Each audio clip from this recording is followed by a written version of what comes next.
नूरपुर के एक छोटे से गांव में रईस खान नाम का एक शख्स रहता था। दौलतमंद मगर बेरहम।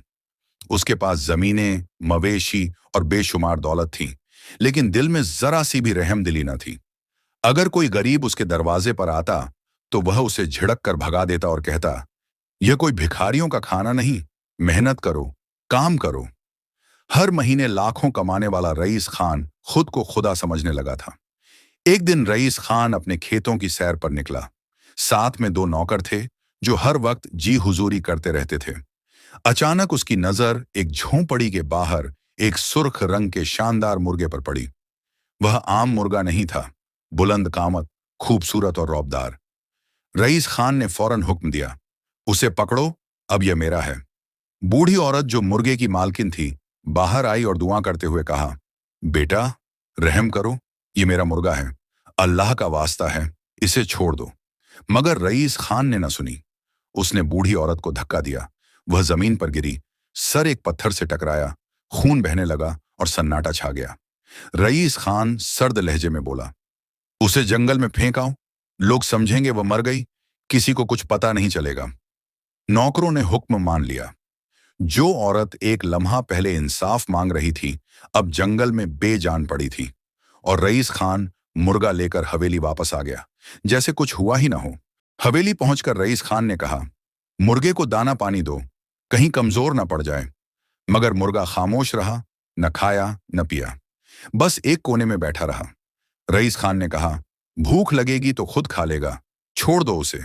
अगली सुबह फज्र की अजान की आवाज के साथ मुर्गे ने बुलंद आवाज में अल्लाहू अकबर कहना शुरू कर दिया। रईस खान गुस्से में आ गया और चीखा, यह मनहूस मेरी नींद खराब करता है, ले जाओ इसे, सख्ती से कैद करो।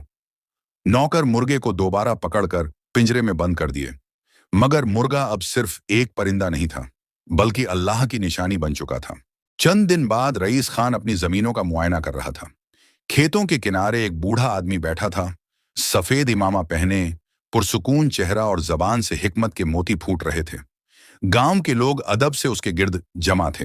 रईस खान ने कहा, यह कौन फकीरा आया है मेरे गांव में? बूढ़े ने नरमी से जवाब दिया, बेटा मैं अल्लाह का एक मुफलिस बंदा हूं, दीन की दावत देने आया हूं ताकि लोग हिदायत की रोशनी में आएं। रईस खान हंसकर बोला, अच्छा अब बताओ, नमाज पढ़नी है या नहीं, रोजा रखना है या नहीं, ये सब मेरे काम से क्या मतलब?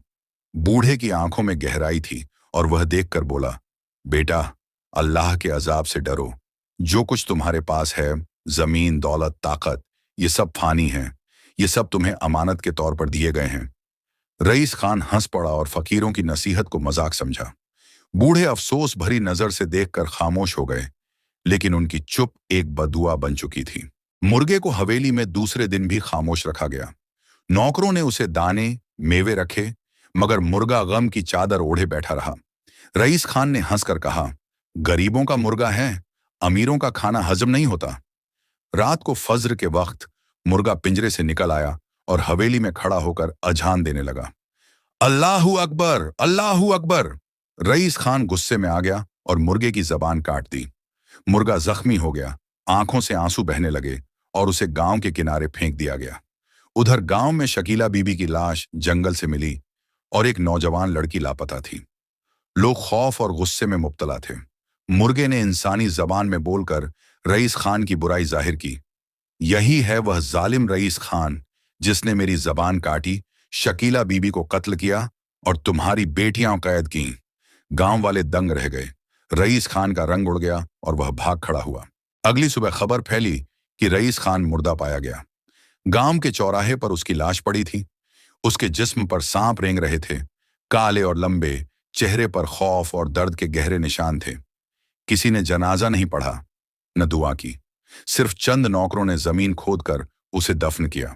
जो शख्स खुद को खुदा समझता था आज इबरत की अलामत बन चुका था।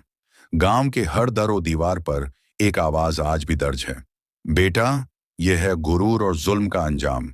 जो जुल्म करेगा अल्लाह उससे हिसाब जरूर लेगा। जो कुछ तुम्हारे पास है वह अमानत है, मिल्कियत नहीं। गांव वाले अपने बच्चों को नसीहत करते हैं, बेटा दौलत और ताकत इंसान को बुरा भी बना सकती है और सच्चाई का रास्ता भी दिखा सकती है, जुल्म ना करो, अल्लाह का खौफ रखो और हर शख्स की इज्जत करो। ओ मुर्गे का पैगाम और शकीला बीबी की कुर्बानी गांव के लोगों के दिलों में एक ऐसा सबक छोड़ गई जिसे वह कभी नहीं भूलेंगे। जुल्म का अंजाम हमेशा बुरा होता है और अल्लाह की अदालत हमेशा कायम रहती है।